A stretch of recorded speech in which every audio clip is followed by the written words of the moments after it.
જય માતાજી ભક્તો, આજે આપણે દેવી કવચનો પાઠ કરીશું.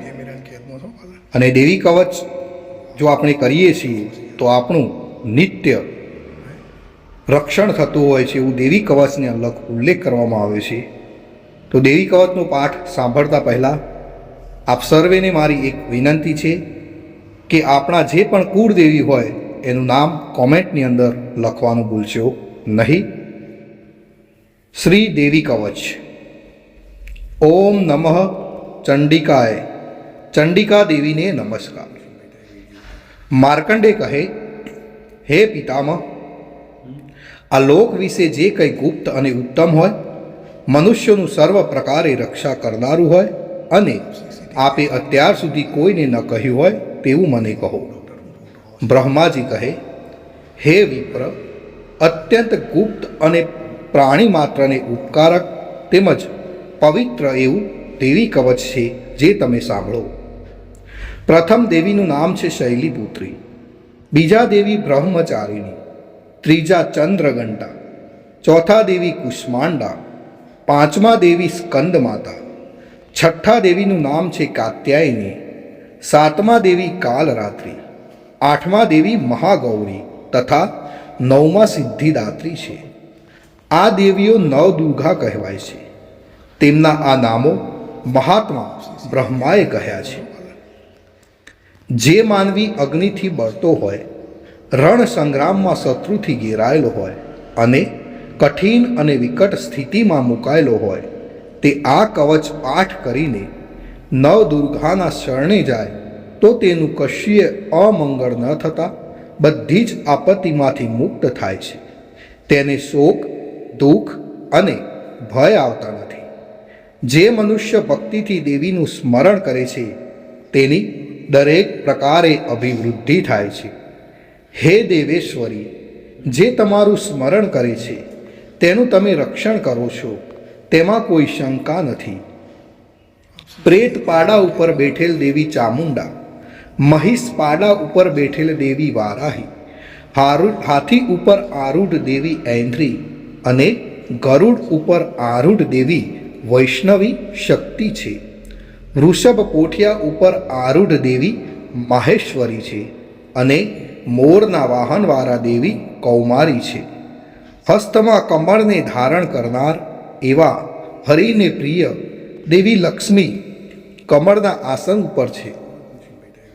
શ્વેત રૂપ ધારણ કરનાર એવા વૃષભના વાહનવાળા દેવી ઈશ્વરી છે. સર્વ આભૂષણોથી સુશોભિત દેવી બ્રહ્માણી હંસ ઉપર બેઠેલ છે. આ બધી નવશક્તિઓ યોગ શક્તિવાળી અનેક પ્રકારના અલંકારોથી તેમજ રત્નોથી શોભી રહી છે. આ સર્વ શક્તિઓ ક્રોધિત થઈ રથમાં બેઠેલ છે. એ શક્તિઓએ શંખ, ચક્ર, ગદા, શક્તિ, હળ, મૂસળ, ભાલો, ફરસી, પાસ, બરછી, ત્રિશૂળ, ધનુષ્યબાણ આદિ આયુધોને ધારણ કરેલ છે. તેઓ દૈત્યોના વિનાશ માટે અને ભક્તોને અભય કરવા માટે તેમજ દેવોનું કલ્યાણ કરવા માટે આમ કરેલ છે. હે દેવી મહારૌદ્રા, હે મહાઘોર પરાક્રમવાળા, હે મહાન બળવાળા, મહાન ઉત્સાહવાળા અને મોટા ભયનો નાશ કરનારા એવા આપને હું પ્રણામ કરું છું. મુશ્કેલીથી જોઈ શકાય તેવા અને શત્રુઓનો ભય વધારનારા દેવી મારું રક્ષણ કરો. પૂર્વ દિશામાં ઐંધ્રી દેવી અને અગ્નિકોણમાં આગ્નેય દેવી મારું રક્ષણ કરો. દક્ષિણ દિશામાં વારાહી દેવી, નૈઋત્ય કોણમાં ખડગધારિણી દેવી, પશ્ચિમ દિશામાં વારુણી દેવી અને વાયવ્ય કોણમાં મૃગવાહિની દેવી મારું રક્ષણ કરો. ઉત્તર દિશામાં કૌમરી દેવી, ઈશાન કોણમાં ત્રિશૂરધારિણી દેવી, ઉપર આકાશ વિભાગમાં બ્રહ્માણી દેવી અને નીચેના ભાગે વૈષ્ણવી દેવી મારું રક્ષણ કરો. આ રીતે પ્રેતના વાહનવાળા ચામુંડા દસેય દિશાઓમાં તેમજ મારી આગળની બાજુએ જયાદેવી અને પાછળની બાજુએ વિજયા દેવી મારું રક્ષણ કરો. મારી ડાબી બાજુએ અજીતા દેવી, જમણી બાજુએ અપરાજિતા દેવી, મારી શિખાનું ઉદ્યોતિ દેવી, મારા મસ્તક ઉપર રહી ઉમાદેવી મારું રક્ષણ કરો. મારા કપાળનું માલાધારક દેવી, મારી ભ્રમરોનું યશસ્વિની દેવી, ભ્રુકુટીનું ત્રિનેત્રા દેવી અને નાસિકાનું યમઘંટા દેવી રક્ષણ કરો. મારા બે નખોનું શંખીની દેવી, મારા બે કાનોનું દ્વારવાસીની દેવી, બે ગાલોનું કાલિકા દેવી અને કાનના મૂળનું સાંકરી દેવી રક્ષણ કરો. મારી નાસિકાના મધ્ય ભાગનું સુગંધા દેવી, ઉપરના હોઠનું ચર્ચિકા દેવી, નીચલા હોઠનું અમૃતકલા દેવી અને જીભનું સરસ્વતી દેવી રક્ષણ કરો. મારા દાંતોનું કૌમારી દેવી, કંઠ પ્રદેશનું ચંડિકા દેવી, દાઢીના નીચેના ભાગનું ચિત્રઘંટા દેવી ને તાળવાનું મહામાયા દેવી રક્ષણ કરો.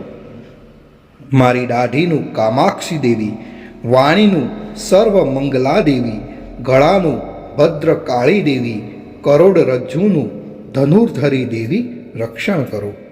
મારા કંઠના બહારના ભાગનું નીલગ્રીવા દેવી, અન્નનળીનું નલકબૂરી દેવી, બે ખભાઓનું ખડગધારીણી દેવી અને બે બાહુઓનું વ્રજધારીણી દેવી રક્ષણ કરો.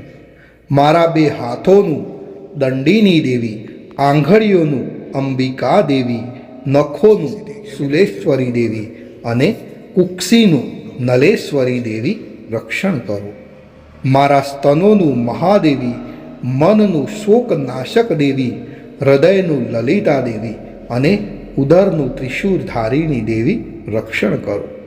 મારી નાભીનું કામિની દેવી, ગૃહભાગનું ગૃહેશ્વરી દેવી, લિંગનું પૂતના કામિકા દેવી અને ગુદાનું મહિષવાહિની દેવી રક્ષણ કરો.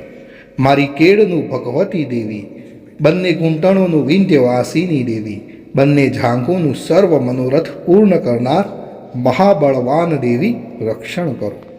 મારા પગની ઘૂંટીઓનું નારસિંહી દેવી, પાછળના ભાગનું તૈજસી દેવી, પગની આંગળીઓનું શ્રીદેવી અને પગના તળિયાનું તલવાસીની દેવી રક્ષણ કરો. મારા નખનું દ્રષ્ટા કરાલી દેવી, કેસનું ઊંચા લાંબા કેસવાળા દેવી, રૂવાટાના છિદ્રોનું કૌબેરી દેવી અને ચામડીનું વાઘેશ્વરી દેવી રક્ષણ કરો. મારા લોહી, મજ્જા, ચરબી, માંસ, હાડકાનું પાર્વતી દેવી રક્ષણ કરો.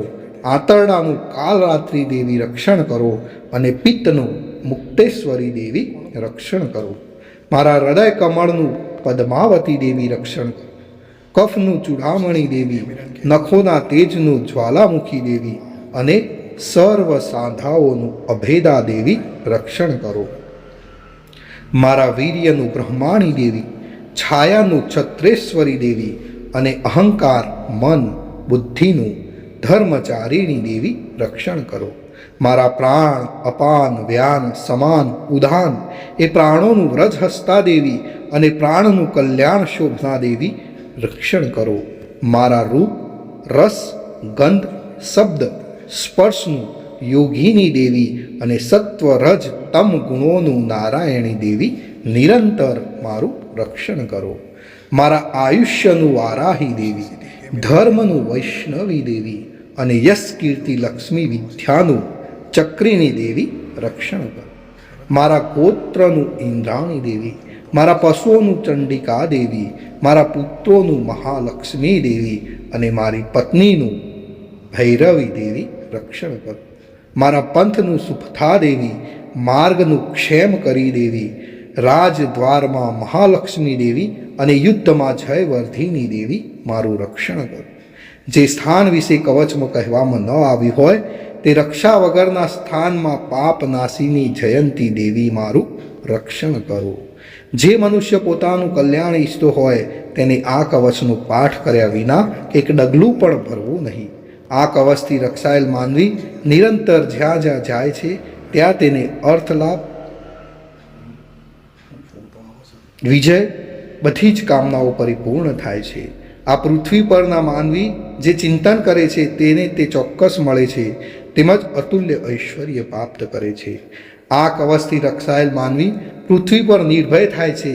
તે સંગ્રામમાં પરાજય નથી પામતો, તે ત્રણેય લોકમાં પૂજનીય બને છે. આ દેવી કવચ દેવોને પણ દુર્લભ છે.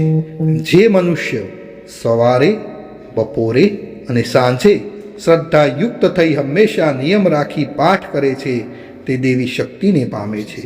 તેનો ત્રણેય લોકમાં જય જય થાય છે અને 100 વર્ષનું આયુષ્ય ભોગવે છે. આ કવચ ભણનાર કે પાઠ કરનાર મનુષ્યના વિસ્ફોટક, દાદર, ખસ, ખુજલી આદિ ચામડીના દર્દો નાશ પામે છે.